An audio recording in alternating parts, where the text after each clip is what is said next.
l'idée partie de Sigfox, il faut quand même leur reconnaître la primeur de tout ce qui est en train de se passer. L'idée est très simple, c'est de se dire un jour, j'ai une technologie radio très longue portée, très bas débit, et que je vais pouvoir utiliser pour connecter des objets qui ont besoin d'échanger un très très faible volume de données par jour.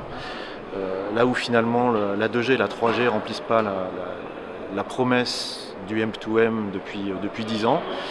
Et je vais pouvoir donc connecter des objets qui vont avoir une autonomie énergétique extrêmement grande, qui vont avoir besoin de remonter peut-être 5, 10 octets par 24 heures, comme un capteur de température, un détecteur de fumée.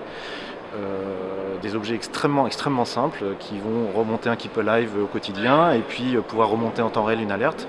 Et l'idée de Sigfox, c'est de se dire qu'avec une technologie radio de très bas débit qui porte très loin, on peut construire un réseau cellulaire avec des cellules très vastes, donc un coût d'infrastructure et de déploiement beaucoup moins important que les réseaux cellulaires qu'on utilise en téléphonie mobile.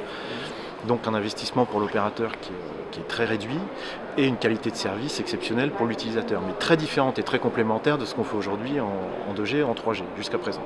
Alors derrière, effectivement, ça a donné les idées à d'autres et aujourd'hui on a l'alliance LoRa qui s'est créée sur la base de la techno LoRa de Semtech.